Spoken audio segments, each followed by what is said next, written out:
여러분 안녕하십니까? 2월 14일 굿모닝 MBN 시작합니다. 먼저 오늘의 주요 뉴스입니다. 여야 대선 주자들이 일제히 대통령 후보 등록을 마친 가운데 내일부터는 공식 선거운동이 시작됩니다.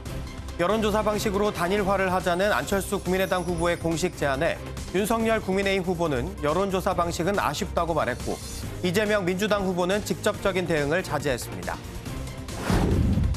오늘 발표될 코로나19 신규 확진자는 5만 명대 중후반이 될 것으로 예상돼 닷새 연속 5만 명대를 기록할 것으로 보입니다. 재택치료자 수도 20만 명을 넘어선 가운데 정부는 오늘 고위험군을 대상으로 하는 4차 백신 접종 계획을 발표합니다. 한국 여자 쇼트트랙 대표팀이 베이징 동계올림픽 3000m 계주 결승에서 은메달을 따내 한국 선수단의 5번째 메달을 안겼습니다. 스피드 스케이팅 여자 500m에 출전한 김민서는 출전 선수 30명 가운데 7위에 올랐습니다. 우크라이나 사태 해법을 찾기 위해 바이든 미국 대통령과 푸틴 러시아 대통령이 60여 분간 통화를 했지만 해법을 찾지 못했습니다. 우리 정부는 우크라이나 전 지역을 어제부터 여행 금지 지역으로 지정했고 현재는 306명의 국민이 체류 중인 것으로 전해졌습니다. 오늘은 큰 추위는 없겠지만 곳곳에 비나 눈이 내리고 강원 산간에는 최고 10cm의 많은 눈이 쌓일 전망입니다. 수도권 남부와 충청, 호남 지역은 미세먼지 농도가 나쁨 수준까지 오르겠고 밤부터는 찬바람이 불면서 다시 쌀쌀해지겠습니다. 제20대 대통령 선거에 대한 후보자 등록이 시작된 첫날 모두 11명이 대선 후보로 등록했습니다. 이재명, 윤석열 등 여야 4당 후보들은 후보 등록을 마치고 내일부터 공식 선거운동에 들어갑니다. 김현 기자입니다. 제20대 대통령 후보자 등록 첫날. 이재명 더불어민주당 후보는 국제보건 전문가 차지호 카이스트 교수와 만 18살 생애 첫 투표자 남진희 광주 공동선대위원장을 통해 등록했습니다. 이 후보는 SNS를 통해 안팎의 위기를 이겨내고 희망을 만들어가겠다며 유능한 경제 대통령이 되겠다고 밝혔습니다. 윤석열 국민의힘 후보는 이철규 전략기획부총장을 통해 내일을 바꾸는 대통령이라는 문구가 적힌 봉투를 전달했습니다. 대한민국이 지금보다 보다 정의롭고 공정한 나라, 또 국민들이 마음 놓고 안심하고 살아갈 수 있는 이런 나라를 만드는 대장정에 섰습니다. 9시쯤 직접 등록 장소를 찾았던 안철수 국민의당 후보는 부인 김미경 교수가 확진 판정을 받자 이태규 총괄선대본부장을 통해 등록을 마쳤습니다. 심상정 정의당 후보는 라이더 청년 노동자와 태안화력발전소 청년 노동자 등을 대리인으로 내세웠습니다. 허경영 국가혁명당 후보는 가장 먼저 등록 장소를 찾아 서류를 제출했고 김동연 새로운 물결 후보도 부인과 함께 등록을 마쳤습니다. 후보자 등록이 시작됐지만 여론조사 결과는 여전히 초접전입니다. 서던포스트 여론조사에서는 이 후보 35%, 윤 후보 35.5%로 초박빙 대결을 예고했고 리얼미터 여론조사에서도 이 후보 39.1%, 윤 후보 41.6%로 오차 범위 안에서 접전을 벌였습니다. 내일부터 공식 선거운동이 시작되는데 각 대선 캠프에서는 후보의 철학이 담긴 첫 유세지를 찾는 데 고심하고 있습니다. MBN 뉴스 김현입니다. 메타버스 마지막 일정으로 제주를 찾은 이재명 더불어민주당 대선 후보는 기본소득 정책을 제주에서 시범 실시하겠다고 말했습니다. 정치 보복이 없어야 한다며 윤석열 후보를 저격한 이 후보. 야권 단일화 움직임에 대해서는 민생을 챙기는 것이 가장 중요하다며 말을 아꼈습니다. 권용범 기자가 보도합니다. 메타버스 최종 종착지로 제주를 찾은 이재명 더불어민주당 대선 후보. 제주도민 임금이 전국에서 최하위 수준이라며 기본소득 정책을 제주에서 시범 실시하겠다고 말했습니다. 이어 4.3 평화공원 위령탑을 참배하고 정치보복 때문에 누군가 다시 죽는 일이 반복되지 말아야 한다며 윤석열 국민의힘 대선 후보의 적폐 수사 발언을 겨냥했습니다. 우리 노무현 대통령을 정치보복하느라 그분을 떠나보낼 수밖에 없었던 그 안타까운 기억을 그런 일이 다시 벌어질 것이라고 공언하는 후보가 있습니다. 더불어민주당 선대위는 윤 후보의 정치 보복 발언을 기점으로 하락세였던 이 후보 지지율이 상승 반전되고 있다고 평가했습니다. 저희들 자체 조사를 보더라도 작게는 4~5%, 크게는 한 7~8%까지 하락했던 후보의 지지율이 다시 상승세로 돌아서 다시 오차 범위 내의 접전으로 이 후보는 야권 단일화 움직임에 대해 직접적인 대응을 자제하는 한편 코로나19에 확진된 안철수 국민의당 대선 후보의 부인 김미경 교수의 쾌유를 기원했습니다. 위기를 극복하고 민생을 챙기는 것이 가장 중요한 정치의 과제입니다.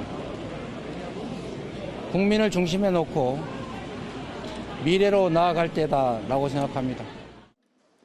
이 후보는 오늘 서울 명동에서 경제와 국민 통합을 위한 대국민 기자회견을 열고 공식 선거 운동에 임하는 의지를 밝힐 계획입니다. MBN 뉴스 권용범입니다.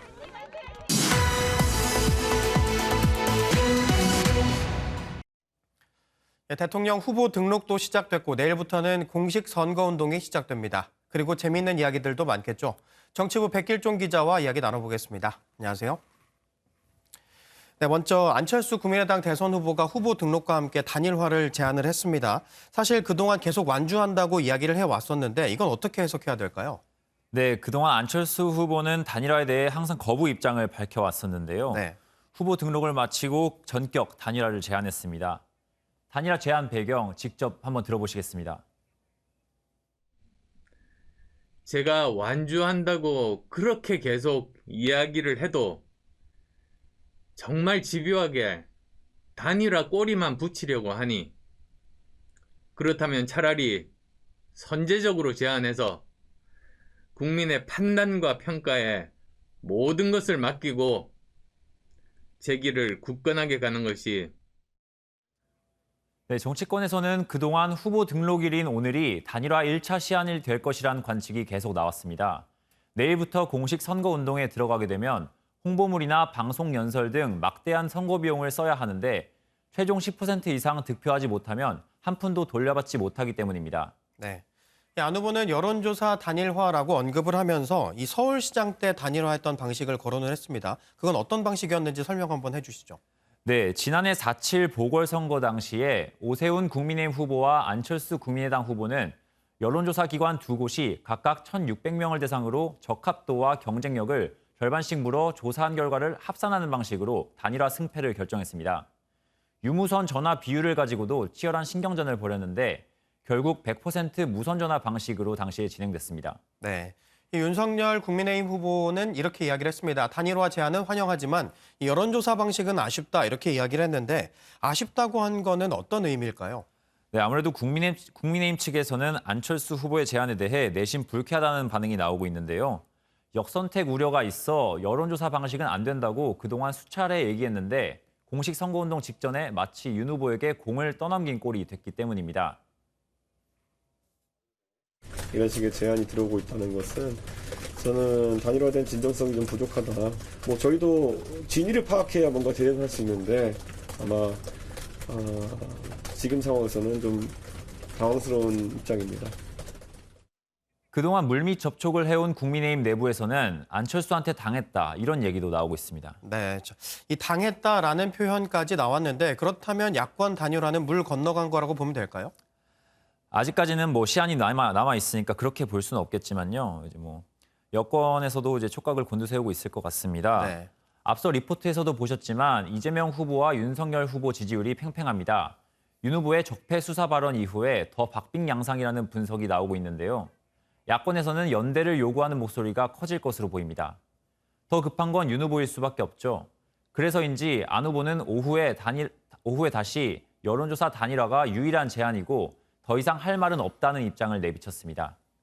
일각에서는 단일화 관련 소모적인 논쟁이 역풍으로 이어질 수 있다는 점에서 당사자들 간의 통큰 담판 가능성이 없지 않다는 관측도 나옵니다. 정치권에서 투표용지 인쇄일인 오는 28일이 단일화 협상 2차 시한이 될 것이라고 보고 있습니다. 네. 아무래도 민주당도 촉각을 곤두세우고 있을 수밖에 없을 것 같은데 민주당은 어떤 분위기인가요? 네, 민주당은 일단 공식 입장을 내지 않겠다고 했습니다. 야합이다 이런 표현으로 비판할 수 있겠지만 오히려 이슈를 키워주는 꼴이 될 수 있기 때문입니다. 민주당 입장에선 야권 단일 후보와의 경쟁보다는 단일화가 깨져 사자 대결로 가는 게 더 좋을 텐데요. 단일화가 될 경우를 대비해 또 철수하냐는 중도층의 비판을 민주당 쪽으로 흡수하기 위한 전략을 세워야 한다는 목소리도 나오고 있습니다. 어제 이재명 후보가 단일화 제안에 대한 비판 대신 안 후보에게 김미경 교수의 쾌유를 기원하기만 한 것도 이와 무관하지 않아 보입니다. 네. 그리고 지금 백 기자가 조금 전 이야기를 했는데 안철수 후보 부인 김미경 교수의 상태에 대해서는 지금 전해진 게 있습니까? 네, 일단 어제 안철수 후보는 기자회견에서 부인 얘기를 하면서 울먹이는 모습을 보였었는데요. 기저질환이 있는데 자기를 돕다가 코로나19에 걸린 것 같다면서 미안함을 표했습니다. 한번 들어보시겠습니다. 생각보다 증세가 좋지 않아서 병원으로 이송 중입니다. 고생은 고생대로 다 하는데 남편으로서 너무 미안한 마음입니다. 네, 김 교수는 과거 폐질환으로 치료받은 적이 있는 것으로 알려졌는데요. 아무래도 코로나에 취약한 상태인 만큼 위중증 환자로 분류될 가능성도 배제할 수 없다는 설명입니다. 다행히 안 후보는 어젯밤 음성 판정을 받아 선거운동 복귀에는 지장이 없을 것으로 보입니다. 네, 그리고 또 이슈가 됐던 사진 한 장이 있습니다. 앞서 리포트에서도 전해드렸는데 윤석열 후보의 사진입니다. 반응이 좀 어떻습니까? 네, 열차 안에서 구두를 신은 채 좌석에 발을 올린 바로 이 사진이죠. 윤석 열차를 타고 호남 지역을 순회하던 중 열차 안에서 찍힌 사진인데 민주당 의원들은 노매너와 몰상식에 경악한다, 누가 볼까 부끄럽다 등 비판에 나섰습니다. 국민의힘은 장시간 이동으로 인한 가벼운 다리 경련으로 참모들에게 양해를 구하고 잠시 다리를 올린 것이라며 세심하지 못했던 부분 유감으로 생각한다고 밝혔습니다.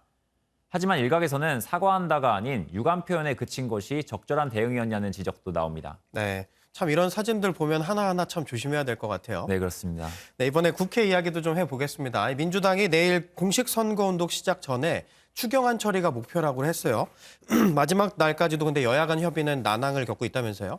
네, 여야가 주말인 어제도 추경 협상을 이어갔지만 합의에 이르진 못했습니다. 최대 난관은 바로 소상공인 방역 지원금인데요. 민주당은 1인당 300만 원을 고수하는 정부를 고려해 우선적으로 500만 원 지급을 요구했지만 합의할 수 있는 수준에서라도 추경안을 처리하고 대선이 끝나고 나서 부족한 부분을 지원해 가자라고 하는 더불어민주당의 제안을 받아들이지 않고 있는 점입니다. 그 점에 대해서는 유감스럽다는 말. 국민의힘은 정부와 여당이 먼저 증액 협의를 해와야 한다고 책임을 돌리며 기존의 산자위에서 합의한 대로 최대 1,000만 원을 지급하자고 맞섰습니다. 생존의 위기에 있는 국민들에게 어떻게 이것이 제대로 된 지원이 되겠느냐. 그래서 저희들은 정부가 제대로 된 그 예산을 다시 편성해 오도록 그렇게 계속 요구할 예정입니다. 여야는 어젯밤까지도 홍남기 경제부총리와 접촉하며 논의를 이어갔는데요. 오늘 오후 본회의 직전까지 추경안 처리를 위한 협상이 계속될 것으로 보입니다. 네, 정치권 소식 지금까지 정치부 백길종 기자와 이야기 나눠봤습니다. 고맙습니다. 스피드 스케이팅 500m에서 은메달을 따낸 차민규 선수가 시상대에 오르기 전 한 행동이 편파 판정에 대한 항의라며 중국 네티즌들이 욕설을 하며 비난을 쏟아내고 있습니다. 소중하고 값진 시상대에 존중한다는 의미를 담은 차민규의 세리머니를 엉뚱하게 해석한 겁니다. 또 베이징에는 올림픽이 시작되고 처음으로 폭설이 내려 성화가 꺼진 것 같다는 보도까지 나왔습니다. 김태림 기자가 전해드립니다. 스피드 스케이팅 500m에서 은메달을 거머쥔 차민규 선수. 시상대 앞에서 자신이 오를 자리를 손으로 쓰는 듯한 동작을 합니다. 이 사소한 행동에 중국 네티즌들이 욕설과 비하 표현 등을 쓰면서 비난을 쏟아내고 있습니다. 4년 전 평창 올림픽 때 쇼트트랙 계주에서 동메달을 땄던 캐나다 팀이 다른 종목의 편파 판정 항의 차원에서 비슷한 몸짓을 했었는데 차민규가 그걸 따라했다고 반발하는 겁니다. 관련 기사는 어젯밤 중국판 트위터 웨이보에 핫 이슈 1위에 올랐고 조회수가 2억 회를 넘기기도 했습니다. 차민규 선수는 시상대가 나에게 소중하고 값진 자리이기 때문에 경건한 마음으로 올라가겠다는 취지였다며 존중한다는 의미로 세리머니를 했다고 해명했습니다. 어제 베이징에서는 새벽부터 한방눈이 펑펑 쏟아졌습니다. 올림픽이 시작하고 처음 내린 건데 이 폭설로 올림픽 성화가 꺼진 것 같다는 얘기가 나왔습니다. 미국 USA 투데이는 베이징 현지에 파견된 자사 사진 기자가 촬영한 성화 사진을 검토했는데 불꽃이 눈에 띄지 않는다고 보도했습니다. 하지만 국제올림픽위원회는 베이징 올림픽 조직위원회에 문의한 결과 베이징 국립경기장 담당팀은 성화가 괜찮다고 말했다며 눈 때문에 시야에 영향을 받았을 것이라고 설명했다고 밝혔습니다. MBN 뉴스 김태림입니다. 오늘도 추위는 쉬어가겠지만 전국 대부분 지역에 비나 눈이 내리겠습니다. 특히 강원 산지엔 최고 10cm 이상의 많은 눈이 예상되는데요. 자세한 날씨는 기상센터 연결해서 알아보겠습니다. 김다영 캐스터 날씨 전해주시죠. 네, 오늘 출근길 우산 챙겨주셔야겠습니다. 전국이 흐린 가운데 곳곳에 비나 눈이 내리겠는데요. 현재 레이더 영상 보시면 북쪽에서 비구름대가 다가오면서 강원 영동 중부에 비를 뿌리고 있습니다. 늦은 오후 무렵에는 수도권과 강원, 충남 지역에 눈비가 내리겠고요. 밤에는 차츰 전국 대부분 지역으로 확대되겠습니다. 눈과 비는 섞여 내리겠고요. 내일 새벽까지 오락가락 이어지겠습니다. 기온이 낮은 강원 북부 산지에는 최고 10cm 이상의 많은 눈이 내려 쌓이겠고요. 강원 내륙과 산지에는 2에서 7cm, 서울 등 그 밖의 지역은 1에서 3cm의 적설이 예상됩니다. 오늘도 큰 추위는 없겠습니다. 현재 서울은 0.8도, 청주 0.4도, 대구는 3.4도로 출발하고 있고요. 한낮 기온은 서울 7도, 대구와 부산 12도로 평년 기온을 2도에서 5도가량 웃돌겠습니다. 날씨였습니다. 코로나19 소식입니다. 신규 확진자가 오늘도 5만 명을 넘어 최다치를 경신할 것으로 예상됩니다. 재택치료를 받는 확진자 수도 21만 명을 넘어선 가운데 방역당국은 오늘 백신 4차 접종 세부 계획을 발표합니다. 최은미 기자입니다. 어젯밤 9시 기준 코로나19 신규 확진자는 5만 3,390명으로 집계돼 전날보다 433명 늘어 같은 시간대 최다치를 기록했습니다. 이에 따라 오늘 발표되는 신규 확진자는 5만 명대 중후반, 역대 가장 많은 숫자가 될 것으로 예상됩니다. 재택치료자 역시 하루 만에 15,000명 이상 늘면서 방역당국이 밝힌 관리 한계치인 21만 명을 넘어섰습니다. 언제라도 이상이 있으실 경우에는 동네 병원이라든지 바로 비대면 진료가 가능하다는 말씀을 드리겠습니다. 저녁 같은 경우도 시도에 설치되어 있는 재택치료 상담센터가 되겠습니다. 여기에서 전화를 거셔가지고 하시면 되겠습니다. 의사가 20명 정도, 간호사도 15명 정도 같이 이렇게 상시 대기하면서 이 같은 확산에도 입원 치료를 받고 있는 위중증 환자는 288명으로 16일째 200명대를 유지하고 있습니다. 전국의 위중증 병상 가동률 역시 22.2%로 안정적입니다. 다만 60세 이상 확진자 비중이 늘고 있어 안심할 순 없다는 게 전문가들의 설명입니다.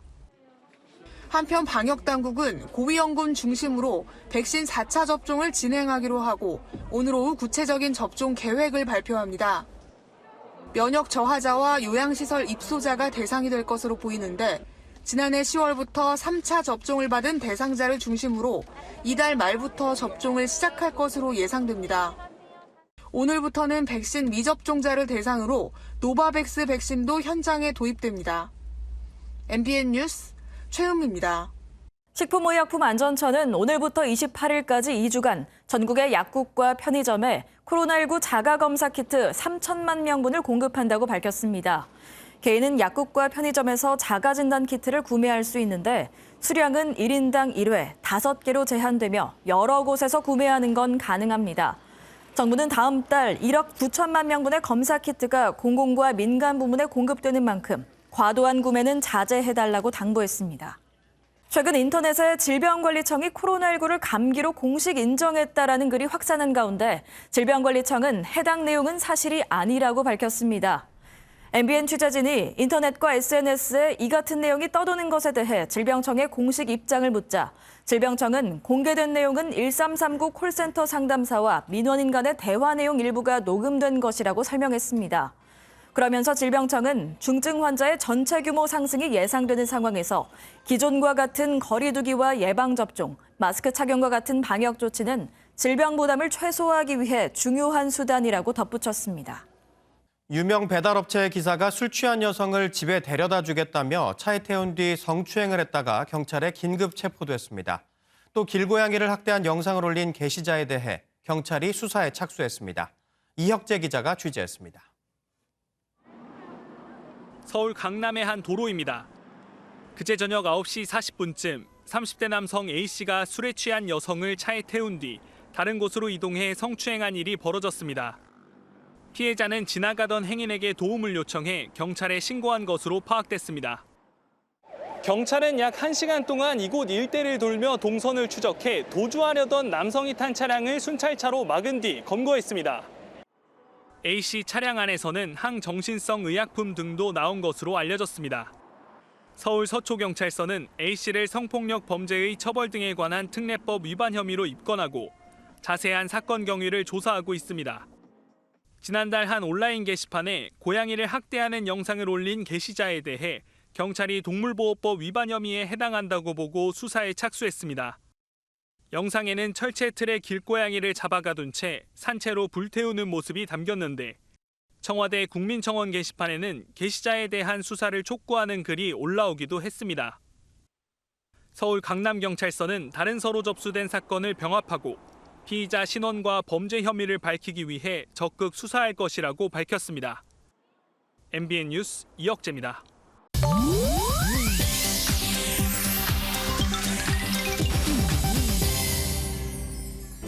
인터넷에선 어떤 소식들이 화제일까요? 인터넷 와글와글입니다. 베이징 동계올림픽에 참가 중인 쇼트트랙 곽윤기 선수가 이른바 출구 없는 매력으로 팬들의 마음을 사로잡고 있습니다. 다리 사이로 빼꼼히 얼굴을 내민 이 그림. 분홍색 머리의 곽윤기 선수가 지난 11일 남자 계주 5000m 준결승에서 고개를 숙여 뒷선수를 확인한 걸 누리꾼이 패러디해 그린 건데요. 이 그림이 화제가 되면서 분홍 머리의 인형을 거꾸로 찍은 사진도 등장했습니다. 그러자 곽윤기 선수 재연에 나섰는데요. SNS에 다들 그만이란 글과 함께 사진과 영상을 올렸습니다. 팬들은 개그맨인데 운동선수인 척하는 거 아니냐며 즐거워했고 이에 곽윤기 선수는 댓글을 통해 이거 웃긴 거 아니야 라며 응답해 다시 한번 웃음을 더했는데요. 최근 개인 채널 구독자도 폭증했다는 곽 선수. 국가대표 소통왕다운 면모를 보여주고 있습니다. 보통 의류나 전자제품 등 작고 값이 나가는 상품에 보안 태그가 달려있는 거 보셨을 텐데요. 미국의 한 대형마트에선 스테이크용 고기에까지 보안 태그를 다는 일이 벌어졌습니다. 철망으로 꽁꽁 봉인된 스테이크 고기. 가장자리엔 도난 방지용 태그까지 붙어 있는데요. 플로리다의 한 마트에서 실제 판매되는 걸 소비자가 황당해하며 SNS에 올린 겁니다. 최근 미국에서 도난 사고가 급증하며 낸 방책이라는데 어쩌다 이런 상황에까지 이르게 된 건지 안타까울 따름입니다. 할리우드 배우 브래드 피트가 주도해 지어진 친환경 주택이 독성 곰팡이로 뒤덮여 충격을 주고 있습니다. 뉴올리언스의 피해자들은 지난 2005년 허리케인으로 집을 잃었고 이듬해 피트는 자신의 재단으로 복구 사업을 지원해 집을 지었는데요. 불과 10여 년 만에 독성 곰팡이가 피어나고 결국 입주민 한 명이 사망해 피해자들은 2018년 소송을 제기한 것으로 알려졌습니다. 피해 주민들은 피트를 믿고 샀지만 얻은 건 썩은 집에서 사는 일뿐이라며 끝까지 싸우겠다는 입장인 반면 피트 측 변호인단은 피트의 책임이 없다고 주장했는데요. 애초 선의의 의도와는 너무 다른 결과가 나온 것 같습니다. 인터넷 와글와글이었습니다. 바이든 미국 대통령과 푸틴 러시아 대통령이 우크라이나 사태를 두고 62분 동안 담판을 벌였지만 해결책을 찾지 못했습니다. 우크라이나 현지 시간으로 오는 16일 침공 가능성까지 제기되며 전운이 최고조에 달하고 있습니다. 이동석 기자의 보도입니다. 바이든 미국 대통령과 푸틴 러시아 대통령이 전화 담판을 벌였지만 결과는 빈손이었습니다. 백악관에 따르면 바이든 대통령은 러시아가 우크라이나를 침공하면 광범위한 고통을 가져오고 위상을 떨어뜨릴 것이라고 경고했습니다. 반면 크렘린궁은 우크라이나 침공서를 둘러싼 서방의 긴장 증폭이 조직적으로 진행되면서 히스테리가 극에 달했다고 맞섰습니다. 백악관은 오는 16일 러시아 침공 가능성까지 꺼내들었습니다. We are firmly convinced that the Russians, should they decide to move forward with an invasion, are looking hard at the creation of a pretext, a false flag operation, something that they generate and try to blame on the Ukrainians as a trigger for military action. 실제 미국과 러시아 양국은 우크라이나 주재 자국 대사관 직원들에게 철수 명령을 내리는 등 무력 충돌에 대비하는 모습입니다. 바이든 대통령은 푸틴 러시아 대통령에 이어 우크라이나 대통령과 전화통화에 나서며 우크라이나의 주권과 영토 보존에 대한 미국의 약속을 재확인했습니다. 하지만 러시아는 우크라이나 국경 부근에 13만 명의 병력을 배치하는 등 군사적 긴장감이 최고조에 달하고 있습니다. MBN 뉴스 이동석입니다. 우크라이나 수도 키이브의 마이단 광장에서는 러시아에 맞서 싸우자는 대규모 시위가 열렸습니다. 러시아의 침공에 대비해 목총까지 들고 군사훈련을 받는 민간인도 늘고 있다는데요. 전민석 기자가 우크라이나 현지 분위기 알아봤습니다. 수천 명 시위대가 대형 우크라이나 국기를 앞세워 대로를 행진합니다. 제2차 세계대전 당시 반소련 민족주의의 상징이던 적극기도 등장했습니다. 우크라이나 키이브에선 러시아에 대항해 단결하자는 대규모 집회가 연일 벌어지고 있습니다. Honestly, I'm not afraid because the war wouldn't start like in a week. It's already been going for 8 years. 본격적인 침공에 대비해 민병대에서 군사훈련을 받는 민간인도 늘었습니다. 복장도 동작도 어설프지만 눈빛만은 진지합니다.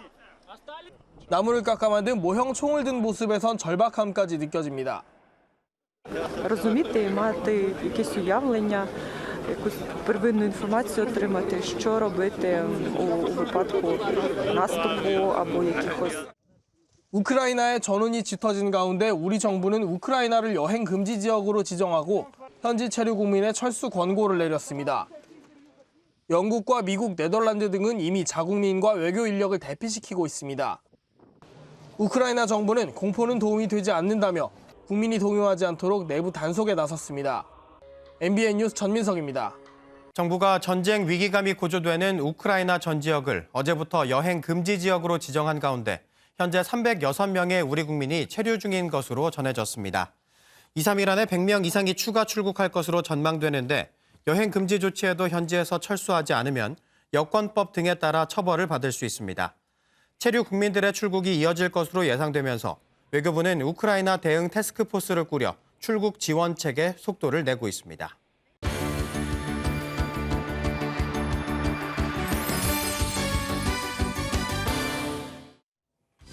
굿모닝 월드입니다. 여기 계절을 잊은 듯한 사람들이 있는데요. 보기만 해도 추위가 몰려오는 이 영상 함께 보시죠. 수영복 차림의 여성이 호수로 뛰어듭니다. 그리곤 하얀 눈이 덮인 호수를 거침없이 헤엄쳐 가는데요. 이곳은 중국 베이징의 허우하이 호수공원. 놀랍게도 겨울 수영에 나선 이는 이 여성뿐만이 아니었는데 참가자 중엔 80세가 넘는 어르신도 있었다고요.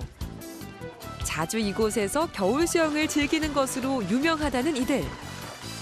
하나같이 춥지 않고 시원했다며 베이징 동계올림픽의 성공을 기원한다는 소감을 밝혔다네요. 그런가 하면 이곳엔 귀여움으로 모두를 매료시킨 주인공이 있습니다. 존재 자체가 선물인 이 친구. 만나려면 긴 기다림은 필수라고 하네요. 뒹굴뒹굴 누워서 밥을 먹는 장난꾸러기 이 녀석. 태어난 지 6개월이 조금 넘은 아기 판다입니다. 이 녀석을 보기 위해서 사람들은 긴 줄도 마다하지 않는데요. 이곳 싱가포르에서 태어난 첫 아기 판다이기 때문입니다. 이 아기 판다의 동물원 대비에 무려 6만 명이 넘는 사람이 판다를 보려고 온라인 신청을 했다는데요. 앞으로도 이렇게 사랑 듬뿍 받으면서 건강하게 잘 지냈으면 좋겠네요. 이제는 생활 필수품이 돼버린 마스크. 모두가 마스크 벗을 날을 손꼽아 기다리고 있는데요. 그런데 이런 마스크는 한 번쯤 써볼만 하겠네요.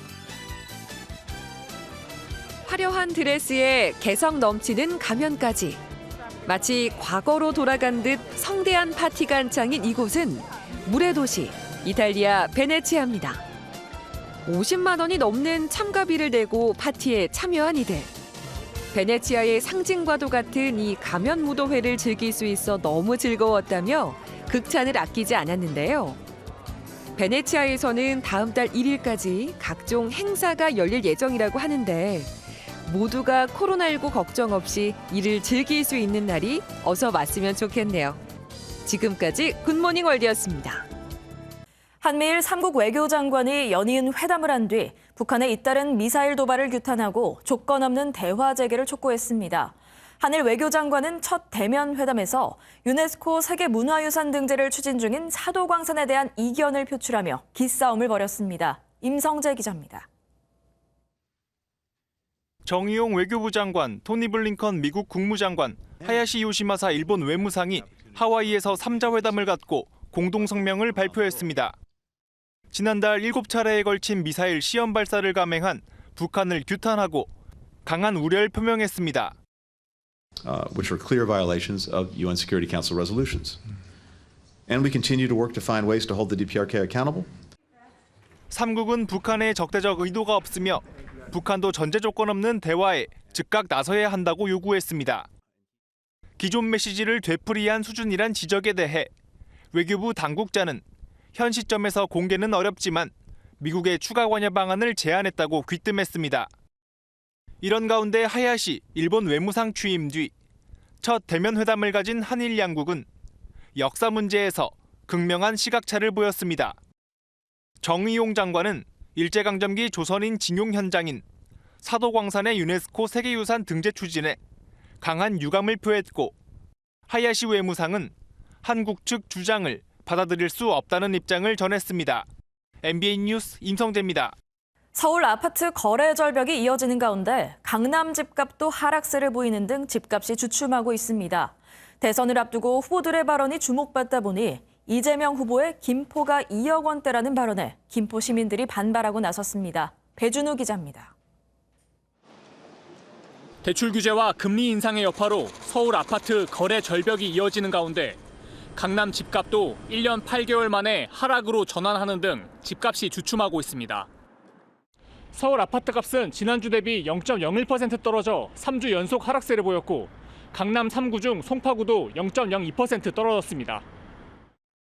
대선 전까지는 관망세가 짙어지고 거래 절벽 현상이 나타나고 있기 때문에 일부 하락 거래 지역이 늘어나고 있지만 대세 하락을 점치기는 아직 이르다고 봅니다. 대선 후보의 부동산 관련 발언에도 민감한 상황.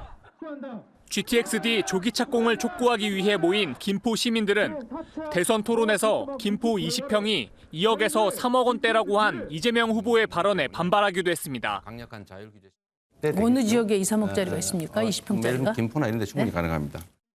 김포가 2, 3억 원이면 지금 원하는 집을 살 수 있는 그런 곳입니까? 우리가 이런 선행 원건이 뭐니 설명을 해달라고 한 것입니까? 청년주택 20만 호를 2억 원에서 3억 원대에 공급하겠다는 의미라는 민주당 측의 해명에도 교통 지옥부터 해결하라고 비판하고 있어 논란은 이어질 것으로 보입니다. MBN 뉴스 배준우입니다. 오늘 출근길 우산 챙겨주셔야겠습니다. 전국이 흐린 가운데 곳곳에 비나 눈이 내리겠는데요. 현재 레이더 영상 보시면 북쪽에서 비구름대가 다가오면서 강원 영동에 비를 뿌리고 있습니다. 늦은 오후 무렵에는 수도권과 강원, 충남 지역에 눈비가 내리겠고요. 밤에는 차츰 전국 대부분 지역으로 확대되겠습니다. 눈과 비는 섞여 내리겠고요. 내일 새벽까지 오락가락 이어지겠습니다. 기온이 낮은 강원 북부 산지에는 최고 10cm 이상의 많은 눈이 내려 쌓이겠고요. 강원 내륙과 산지에는 2에서 7cm, 서울 등 그 밖의 지역은 1에서 3cm의 적설이 예상됩니다. 오늘도 큰 추위는 없겠습니다. 현재 서울은 0.3도, 대구는 2.8도로 출발하고 있고요. 한낮 기온은 서울 7도, 청주와 대전 11도, 대구와 부산은 12도로 평년 기온을 2도에서 5도가량 웃돌겠습니다. 내일부터는 다시 영하권 추위가 찾아오겠고요. 수요일과 목요일에는 영하 10도 안팎까지 떨어지겠습니다. 갑작스러운 기온 변화에 몸의 변화를 느끼는 사람들이 많을 텐데요. 특히 겨울철에는 장시간 난방기구 사용으로 인해 안구건조증에 걸리기 쉽다고 합니다. 안구건조증은 한두 번의 치료로도 개선되지 않는다고 하는데요. 그렇기 때문에 평소 올바른 생활 습관을 유지하는 게 좋겠죠. 먼저 건조한 실내에서는 가습기나 젖은 수건으로 습도를 조절하는 게 좋고요. 등푸른 생선과 견과류 등 오메가3를 많이 섭취하면 안구 표면의 염증을 억제하는 데 도움이 된다고 합니다. 또 장시간 스마트폰과 PC 사용은 눈을 더욱 건조하게 하는데요. 업무 시에는 눈을 자주 깜빡여서 촉촉하게 유지해 주시고요. 한 번씩 먼 곳을 바라보면서 눈의 긴장을 풀어주는 게 좋겠습니다. 지금까지 날씨와 생활정보였습니다.